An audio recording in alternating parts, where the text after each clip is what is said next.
है। 19 kilo commercial LPG cylinder के दाम घट गए हैं और दिल्ली में 192 रुपए सिलेंडर सस्ता हो गया है। तो बड़ी खबर है, देखिए आज से कमर्शियल सिलेंडर की जो नई कीमतें हैं वो लागू। कमर्शियल एलपीजी सिलेंडर सस्ता हुआ है। एक बड़ी खबर इस वक्त आपको बता रहे हैं, 19 किलो कमर्शियल एलपीजी सिलेंडर के जो दाम है वो घट चुके हैं। दिल्ली में 192 रुपए सस्ता सिलेंडर हुआ है और आज से कमर्शियल सिलेंडर की जो नई कीमतें हैं वो भी लागू हो जाएंगी।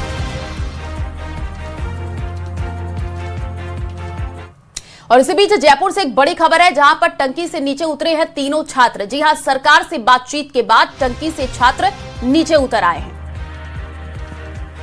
तो विरोध कर रहे छात्रों ने अनशन भी तोड़ा है। सरकार से 3 बातों पर सहमति बनने का दावा है। नेता प्रतिपक्ष टीकाराम जूली मौके पर मौजूद रहे और समझौते के बाद आंदोलनकारी छात्रों ने धरना खत्म कर दिया है। 10 सदस्य वाली डेलीगेशन से मुलाकात के बाद छात्र संघ चुनाव की बात रखेंगे। कल सीएम भजनलाल से छात्रों के डेलीगेशन की मुलाकात होगी और सहमति के बाद तीनों छात्र टंकी से नीचे उतर आए हैं। सरकार से बातचीत के बाद ये तीनों छात्र नीचे उतरे हैं और अनशन भी अपना तोड़ दिया है।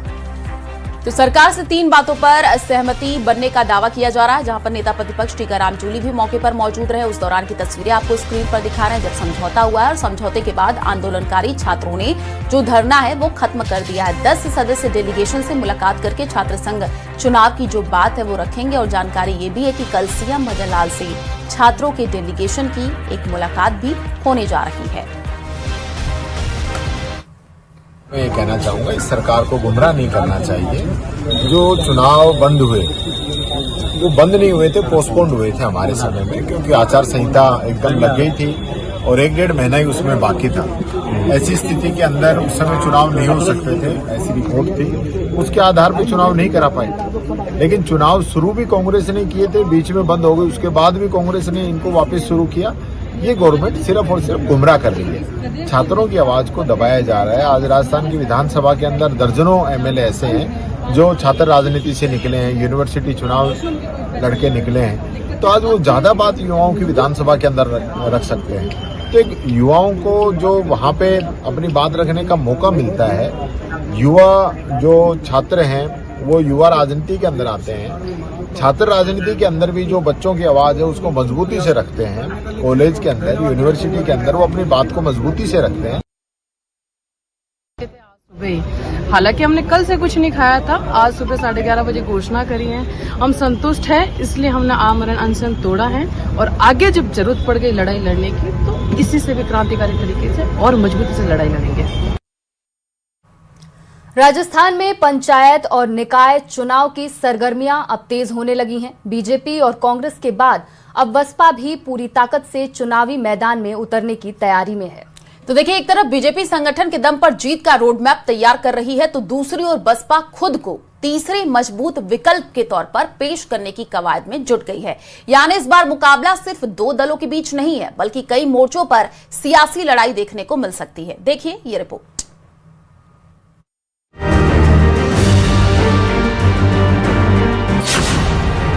संगठन, रणनीति और सियासी ताकत। स्थानीय चुनाव में सियासी जंग बढ़ी। पंचायत निकाय चुनाव का रण।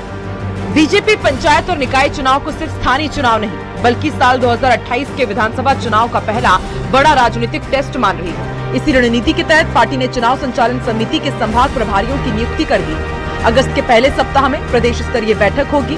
इसके बाद जिला चुनाव प्रभारियों की नियुक्ति और उम्मीदवार चयन की प्रक्रिया शुरू कर दी जाएगी। बीजेपी का चुनावी रोडमैप भी आपको समझाते हैं। संभाग प्रभारियों की नियुक्ति हो चुकी है। अगस्त में प्रदेश स्तरीय बैठक होगी। जिला चुनाव प्रभारी नियुक्त होंगे। बूथ से प्रदेश तक उम्मीदवार का चयन किया जाएगा। लक्ष्य 2028 की मजबूत नींव। बीजेपी ने उम्मीदवार चयन के लिए तय फॉर्मूला बनाया है। संगठन में सक्रियता, जनाधार, सामाजिक स्वीकार्यता, साफ छवि और जीतने की क्षमता, इन्हीं मानकों पर टिकट तय होगा। प्रदेश महामंत्री श्रवण सिंह बगड़ी का दावा है कि बीजेपी संगठन की ताकत के दम पर पंचायत और निकाय चुनाव में बड़ी जीत दर्ज करेगी। संभाग की जो चुनाव संचालन समिति बन चुकी है, हमारी घोषणा हो चुकी है, वो संचालन समिति सभी संभागों के अंदर जा भी रही है। पूरी तैयारियां किस प्रकार से हमें जिले के अंदर तैयारी करनी है, किस प्रकार से विधानसभाओं में तैयारी करनी है, वो संचालन समिति अपना काम करेगी। और आने वाले समय में और भी जहां आवश्यकता होगी, चाहे प्रभारी के नाते हो, चाहे वार्डों में हो, चाहे पंचायत समिति में हो, चाहे जिले में हो, वो भी शीघ्र ही जो जिस प्रकार से चुनाव की घोषणा होगी उस प्रकार से जो प्रभारी लगाने, वो भी हमारा शीर्ष नेतृत्व जो पार्टी है वो निश्चित रूप से लगाएगी। बाकी भारतीय जनता पार्टी की तरफ से, हमारी संगठन की तरफ से पूरी तैयारी है। उधर कांग्रेस भी कार्यशाला और संगठनात्मक बैठकों के जरिए चुनावी तैयारियों में जुट गई है। रूठे नेताओं की घर वापसी और सामाजिक समीकरण साधने की कोशिश भी तेज हो गई है।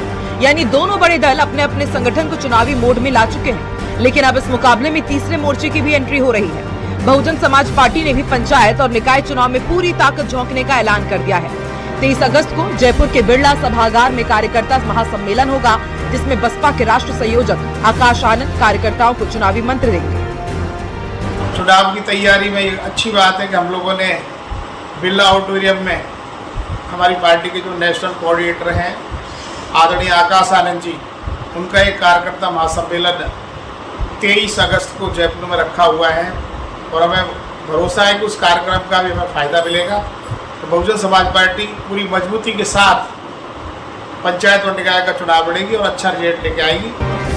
इधर बीजेपी संगठन के दम पर चुनावी बढ़त की रणनीति बना रही है। कांग्रेस अपने पुराने जनाधार को मजबूत करने में जुटी है और अब बसपा भी तीसरी ताकत बनने का दावा कर रही है। यानी पंचायत और निकाय चुनाव भले ही स्थानीय हो, लेकिन इनका असर प्रदेश की बड़ी राजनीति पर साफ दिखाई देगा, क्योंकि साल 2026 का ये चुनाव साल 2028 के विधानसभा चुनाव की पहली सियासी तस्वीर भी तय करेगा। जयपुर से सुधीर शर्मा की रिपोर्ट, न्यूज 18 के लिए।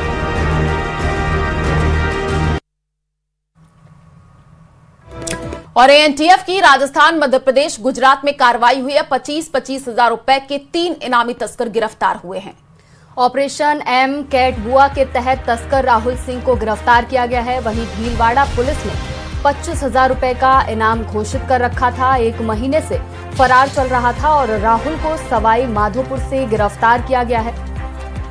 तो बड़ी खबर है, ऑपरेशन सौम्यकूल के तहत तस्कर सोहल खान गिरफ्तार हुआ है। फलौदी पुलिस ने घोषित किया था 25,000 रुपए का इनाम। 2 साल से फरार आरोपी सोहल खान को इंदौर से दबोचा गया है।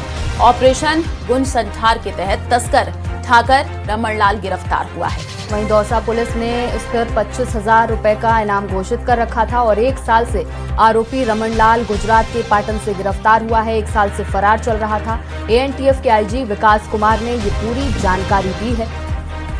तो बड़ी खबर इस वक्त आपको जयपुर से बता रहे हैं, जहां पर एएनटीएफ की राजस्थान, मध्य प्रदेश, गुजरात में एक बड़ी कार्रवाई देखने को मिली है। 25-25 हजार रुपए के जो 3 इनामी तस्कर हैं, उनकी गिरफ्तारी की जानकारी है। भीलवाड़ा पुलिस ने इन पर 25,000 रुपए का जो इनाम है वो भी घोषित कर रखा था और 1 महीने से ये फरार बताए जा रहे हैं। राहुल सवाई माधोपुर से गिरफ्तार हुआ है। ऑपरेशन सौम्यकूल के तहत तस्कर सोहल खान भी गिरफ्तार हुआ है।